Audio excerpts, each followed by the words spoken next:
because in New York, the rehypothecation of the gold is not as extreme as in London. There's no limit in London. It's like the Wild West of bullion dealing. Thursday, February 20th, 2025, Maneco 64, home of alternative economics and contrarian views. So President Trump has come out and called for an audit of the gold at Fort Knox. Yes, these are really interesting times, and that's what we're going to look at today. Before we do, I just wanted to talk a little bit about the purpose of this channel. We're getting a lot of new subscribers, and that's a good thing. And for those of you who enjoyed the content, if you haven't yet, think about subscribing.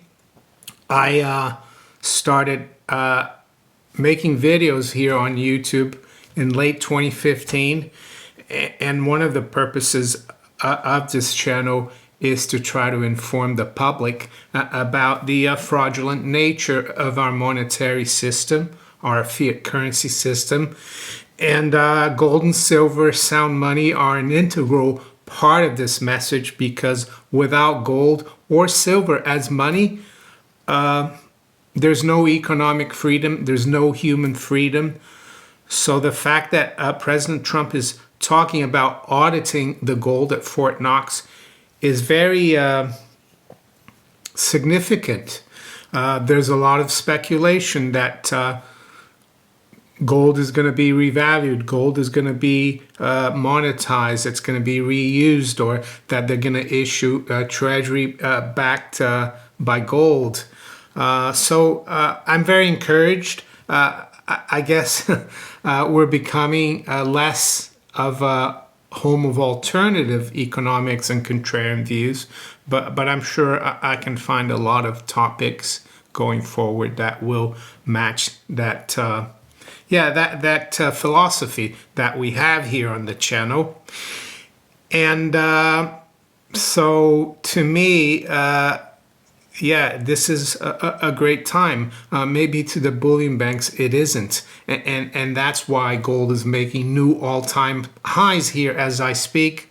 It's just gone past 8 a.m. London time, so it's 3 a.m. Eastern Standard Time. So there's a lot of water to run under the bridge still on this 20th of February. We still have the bullion banks coming in later in the US and London. They could try to manipulate the price, but now they've got a message from the most powerful man on the planet, the President of the United States, that they want to look at the gold.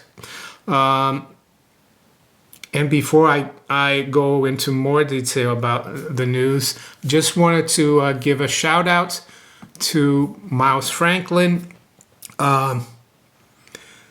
my precious metals affiliate. They sell gold and silver in the US.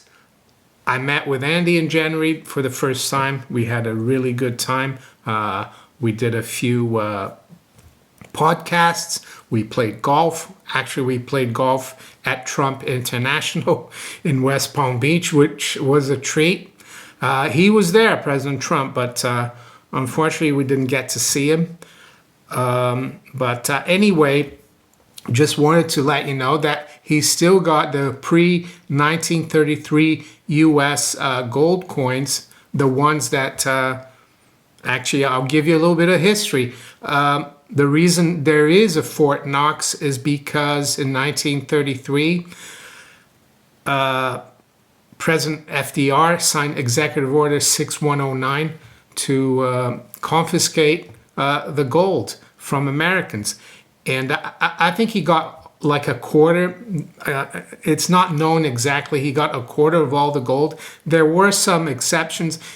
You could keep up to $100. So you could keep 5 double eagles, for example, or 10 eagles. You didn't have to hand anything below $100.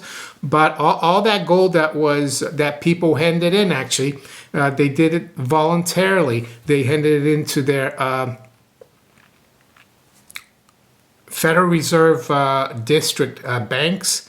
That went to the Treasury, and then the Treasury had to find a place to put that gold. So they built Fort Knox, the U.S. Treasury, in 1936. And all that gold that hopefully is still there is actually not the Treasury's gold. It's your gold, the American people's gold.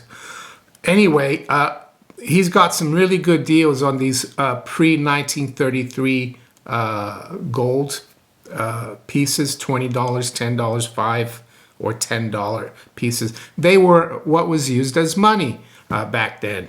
So if you're interested, give them a call, email them, and tell them that Mario or Monaco64 sent you there. They'll look after you, and they've got some nice specials as well on pre-65 US silver, junk silver. That again, those were coins that were used by our parents, grandparents, and some of you that are still alive probably used it as children. They're 90% silver. So, of course, for those of you who have been following me for years, you know how important knowing if there is gold at Fort Knox is. For the general public, they're going to think, why is he looking into that? Because most people don't understand how important gold was to the system, and I will point out that I think it still is. We've seen over the last 3 years how foreign central banks have been buying loads of gold, record amounts of gold, since the beginning of the Bretton Woods, let's say, regime in 1944. It's been the biggest 3 years of net gold buying. So gold is still very important. Well, gold is money, and that's why this is so significant. And it goes to the heart of the gold manipulation, of which I've been talking about for years as well. I have a gold manipulation playlist if you want to look into it. I'm not going to go too much into it right now. But I think the bullion banks are concerned because they probably know something that we don't about that gold in Fort Knox, that it might be have been leased to the Bank of England, and the Bank of England might have leased it many times over.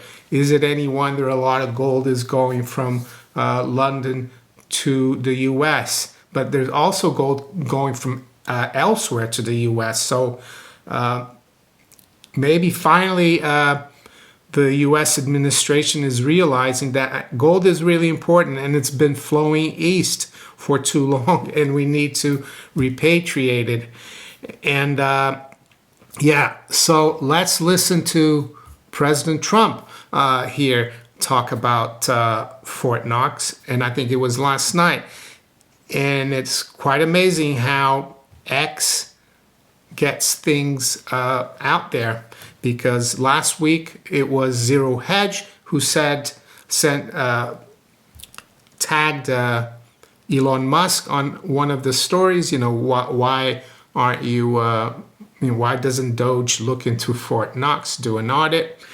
And Elon Musk said, well, yeah, that's a good idea, but I thought they did that annually. I don't know if he was being sarcastic or if he's just doesn't know much about gold.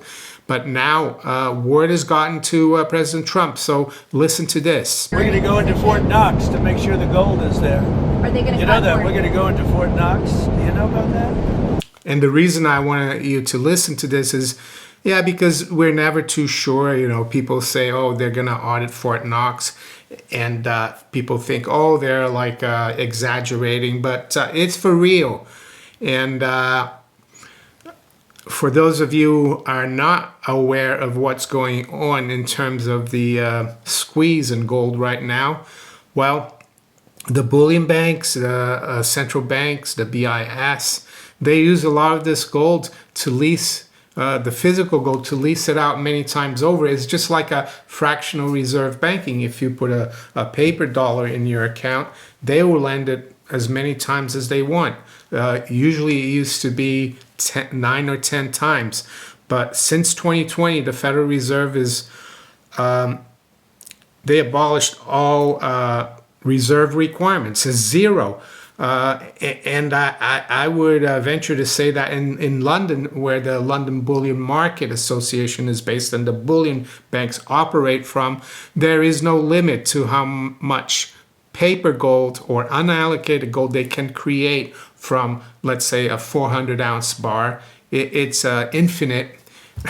But when you have the President of the United States saying he wants an audit of Fort Knox, and there's and that gold might still be there, but if that gold has been leased out, hypothecated many times over, that's a problem. So how do you solve that? Well, you have to buy the lease back, you have to buy the gold back, and the thing is, if you lease it 100 times the gold that you have, it's going to drive the price massively higher. It's like a run on the bank. And my speculation is that a lot of the gold, unfortunately, has gone offshore because in New York, the rehypothecation of the gold is not as extreme as in London. There's no limit in London. It's like the Wild West of bullion dealing. So what I want to do now is show you a chart, and then we'll look a little bit at the markets where they are. It's a chart of gold, logarithmic. So it's not, let's say, it's not an arithmetic chart. It's a percentage log chart from the late 60s until now. And I'm not a physicist, but there's a term called phase transition, and I went through that. I listened to a video on YouTube by a chap called Steven Silver, and this is what he said about what phase transition is. Well, it's a process which occurs in a system when the parameters of that system are changed. So let's say you boil water, the water becomes gas, and the gas dissipates. That's the phase transition. And it creates a lot of energy as well because you input the energy. And I think the same thing is happening in gold. And the system that we're seeing being changed is this bullion bank paper fractional reserve system. And what's making it change is this fact that the United States wants to know where the gold is. The United States might be wanting to bring the physical gold back, and that disrupts the whole paper game in the LBMA. They won't be able to hypothecate anymore and control the price. They're not going to be able to create a infinite supply of paper gold, which keeps the price lower. And I said here in this chart, phase transition from paper to physical or real gold, question mark. I think that question mark could be removed very soon. And you can see how it shows up on the chart. It's really breaking out. So I think that line that we're breaking out and the other line that the price of gold was kept under since 2011, that was part of this system, LBMA paper system, and that's broken in my opinion. So it's interesting times, and I think it was Lenin who said that sometimes it took decades for things to change, but then you get some weeks or months where decades or centuries happen, and I feel like we're in that kind of environment right now with the new administration. Well, he even called Zelensky a dictator, and the mainstream media, the establishment in the UK, they're having a fit. Well, why is that? Well, because we're supposed to be helping Ukraine because they're a democracy. So if the guy's a dictator, which in my opinion he is, I mean, a lot of us have known that for years. He He canceled elections. He imprisoned an American journalist who a lot of us used to follow, Gonzalo Lira. And Gonzalo Lira unfortunately died in prison, and the U.S. State Department did nothing about it. Gonzalo Lira, of course, was living in Ukraine. He had a family there. So I don't think it's anything shocking, even though the mainstream and the normies, so to speak, are very shocked. So what about the markets then this morning? Well, as I said, gold now is above 29.50. The high has been 55. The low has been 28. Silver is right at 33, but it's up 30 cents. The Dow futures is down 93. NASDAQ 100 is down 80. And the S&P 500 is down 18. The currencies, the pound is up 0.2. The euro is up 0.15. The dollar is down 0.75% versus the yen at 150.32. And I've noticed yen or JGB yields, Japanese government bond yields, are really taking off. That's another problem for the whole world's financial system. If you don't understand why, look at my yen carry trade playlist. I talk a lot about that. What about the other commodities? Well, crude is up slightly at 72.15. High-grade copper still stuck here below 480. It's at 462, up 0.33%. So with that, I'm going to wish you all a very good day. Take care. Bye.